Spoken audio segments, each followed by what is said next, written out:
अवधूत चिंतन श्री गुरुदेव दत्त. आपण वामनराज प्रकाशनची पुस्तकं वाचनात घेतली आहेत. सध्या आपण परमपूज्य शिरीष दादा लिखित दीक्षा रहस्य हे पुस्तक वाचत आहोत. त्यात दीक्षेचे प्रकार सांगितले आहेत. आता शाक्ती दीक्षा म्हणजे काय? श्री गुरूंकडून मध्यम मात्रेत शक्तिसंचार होऊन जीवाला शाक्तोपायाची प्राप्ती करून देणारी ती शाक्ती दीक्षा होय. या शाक्ती दीक्षेत मूलाधारापासून ब्रह्मरंध्रापर्यंत शिष्याची शक्ती जागृत करून तिला ब्रह्मनाडीद्वारे परमशिवामध्ये एकरूप करण्यात येते. त्या शक्तीच्या प्रकाश लहरींनीच श्रीगुरु शिष्याच्या पापपाशांना दग्ध करून टाकतात. हीच शक्तिप्रकाशनरूपा शाक्ती दीक्षा म्हटली जाते.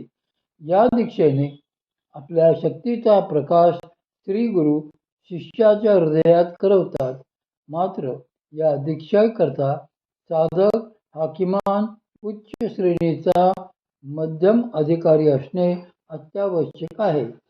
या दीक्षेविषयी वायव्य संहिता आणि हृदयामलतंत्रात असे म्हटले आहे की शाक्ती ज्ञानवती दीक्षा शिष्य देहे प्रविश्यतु गुरुणा योगमार्गेण क्रियते ज्ञानचक्षुषा सिद्धेच शक्तिमारोक्य त्वया कैवल्यया शिशोः विरूपाय कृता दीक्षा शाक्तेयी परिकीर्तिता अभिसन्धि विनाचार्य शिष्ययोरुभयोरपि देशिकानुग्रहेणैव शिवता व्यक्तकारिणी शाक्ती शक्तिभवा दीक्षा शक्ती स्त्री परकुंडली तस्या प्राणविलोमेन प्रवेश परसंभवे. श्रीगुरु योग पद्धतीने शिष्य शरीरात प्रवेश करून ज्ञानचक्षुने जी दीक्षा करतात तीच ज्ञानवती शाक्ती दीक्षा होय. ही दीक्षा घेण्याआधी श्रीगुरूंनी शिष्य सामर्थ्याची व पात्रतेची परीक्षा करावी. शाक्ती दीक्षेचे वैशिष्ट्य हे आहे की श्रीगुरु व शिष्य त्यासाठी जवळ असलेच पाहिजेत असे नाही. त्यांची भेट होऊ शकणार नाही अशा निरुपाय अवस्थेतही ही दीक्षा होऊ शकते. श्रीगुरूंच्या योगशक्तीने होणारी म्हणून हिला शाक्ती दीक्षा असे म्हटले जाते. या दीक्षेने कुंडलिनी शक्ती प्राणांसहित ब्रह्मनाडीत प्रवेश करते. सुषुम्ना मार्गाने कुंडलिनी शक्तीचे शिवात प्रवेश करणे यालाच शाक्ती दीक्षा असे म्हटले जाते. यानंतर शांभवी दीक्षा सांगितली आहे. शांभवी दीक्षा तीव्र शक्तिपाताने जीवाला शीघ्र शिवत्व देणारी आणि शांभवोपायामध्ये स्थित करणारी तीच शांभवी दीक्षा होय. शांभवी दीक्षेत श्रीगुरु शिवशक्तीच्या रक्त आणि शुक्ल चरणांचे ब्रह्मरंध्रातील सहस्त्रदल कमल कर्णिकेवर शिष्याद्वारे ध्यान चिंतन करवतात. नंतर सहस्त्रदल कमलातून निघालेली सुधाधारा त्यांच्या ठिकाणी प्रगट करवून त्यांच्या बाह्य व आभ्यंतर मलांना दूर करतात. त्यांच्या सहस्त्र कमलाला श्रीगुरु प्रफुल्लित करून त्याचे ज्ञानचक्षु उघडवतात.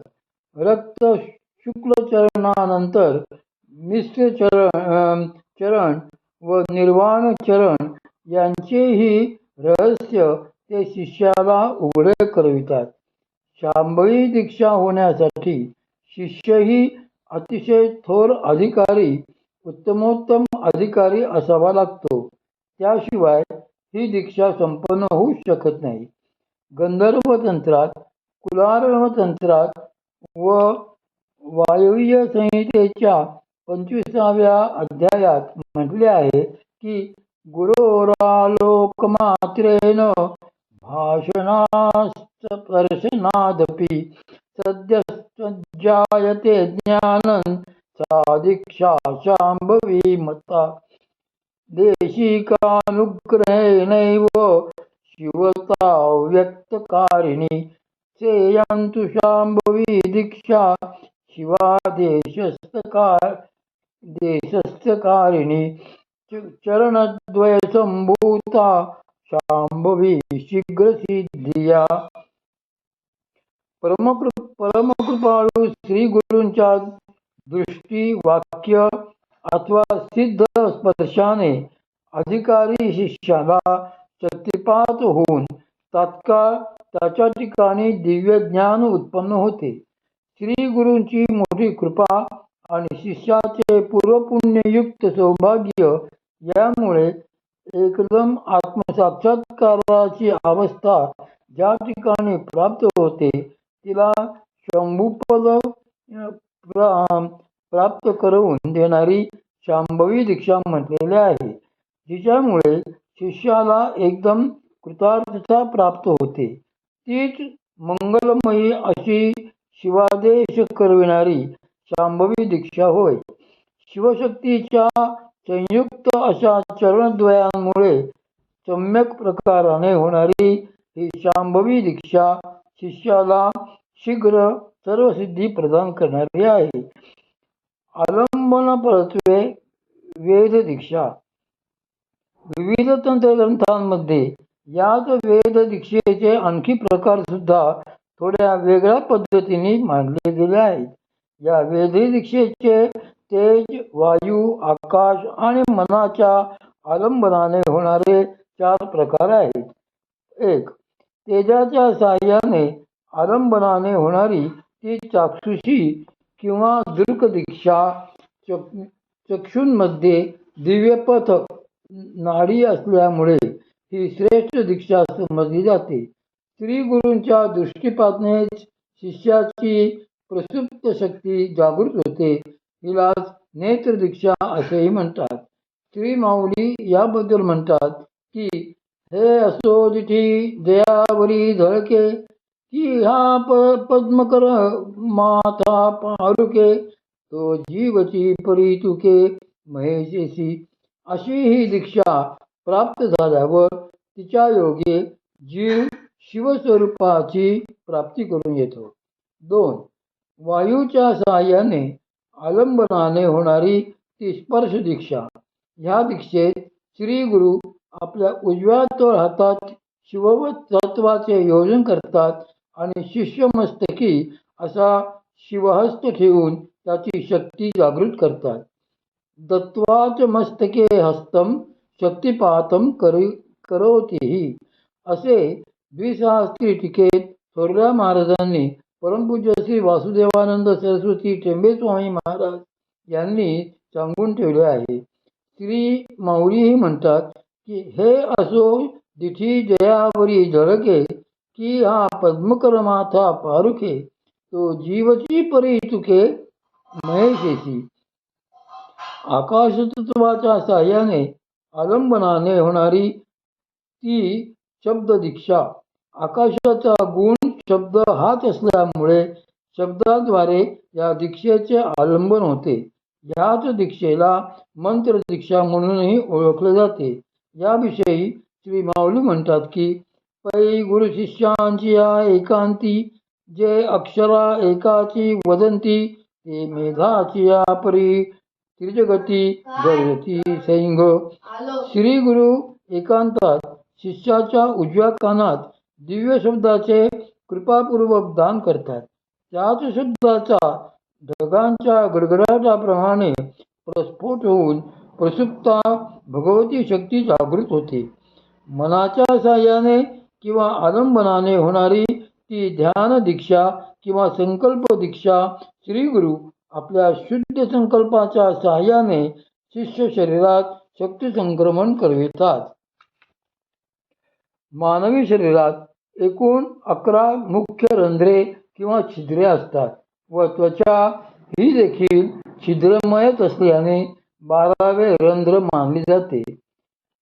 एक ब्रह्मरंध्र, दुसरं व 3 दोन्ही डोळे, 4 व 5 दोन्ही कान, 6 मूग, 7 व 8 नासिका छिद्रे, 9 गुदद्वार, 10 योनिमार्ग किंवा लिंग, 11 नाभी आणि 12वी त्वचा.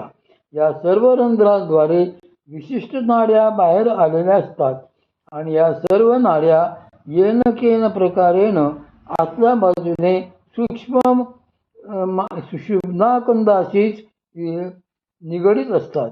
म्हणून शक्तिपात दीक्षा या रंध्रमीलन प्रक्रियेद्वारेच होतात असे नाथ संप्रदायात म्हटले जाते. ही प्रक्रिया अत्यंत गूढ व समजण्यास कठीण असल्यामुळे केवळ आपल्या ओळखीच्या किंवा माहितीतल्या काही दीक्षा या पद्धतीने कशा होतात याचाच निर्देश येथे करतो. शब्द दीक्षा ही दीक्षा श्री गुरुमुख आणि शिष्याचे कान यांच्या संयोगाने होते. स्पर्श दीक्षा ही दीक्षा श्री गुरुत्वचा आणि शिष्य त्वचा स्पर्शाने किंवा श्री गुरुमुख आणि शिष्य त्वचा चुंबनाने किंवा आणखीही काही प्रकारच्या रंध्र संयोगाने होऊ शकते. 3 दृक दीक्षा ही दीक्षा श्री गुरुनेत्र आणि शिष्य नेत्र यांच्या संयोगाने मुख्यतः होते. आणखीही काही प्रकार या दीक्षेत संभवतात. 4 संकल्प दीक्षा ही श्री गुरूंचे ब्रह्मरंध्र आणि शिष्याचे ब्रह्मरंध्र यांच्या समष्टी प्राणवाहा नाड्याद्वारे होणाऱ्या संयोगाने मुख्यतः होते. वाममार्गीय शक्तिपात या ठिकाणी हे लक्षात घ्यायला हवे की खरे म्हणजे नाथ संप्रदायात ऊर्ध्वरंध्राच्या मिलनाने होणाऱ्या दीक्षाच प्रशस्त मानल्या जातात. अधोरंध्र मिलनांनी होणाऱ्या दीक्षा या केवळ वाममार्गीय तंत्र पद्धतीमध्येच अधिक प्रचलित आहेत.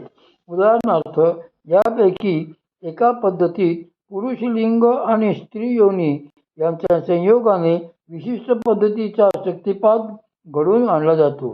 मात्र हे अधोरंध्राद्वारे होणारे शक्तिपात विशिष्ट तंत्र मुद्रा किंवा विद्या ना सिद्धींच्या प्राप्तीसाठीच प्रामुख्याने उपयोजले जातात. तंत्रयोगिनी तांत्रिक साधिका या आपले सौंदर्य आणि यौवन चिरकाल टिकून राहण्यासाठी विशिष्ट तंत्राने आपल्या तांत्रिक श्री गुरूंकडून अधोरंध्र मिलनाद्वारे शक्तिपात करवून घेताना दिसतात. नाथ संप्रदायातून तिबेटी लामांकडे किंवा बौद्ध तंत्रमार्गियांकडे जी शाखा जाऊन विस्तारली त्यात काही ठिकाणी अजूनही या अधोरंध्र मिलन दीक्षेचे प्रघात आहेत. यातल्या काही पद्धतींचे सूचक उल्लेख वात्स्यायनाच्या कामसूत्रामध्येही आढळतात. काही तिबेटी महायोग्यांच्या चरित्रातही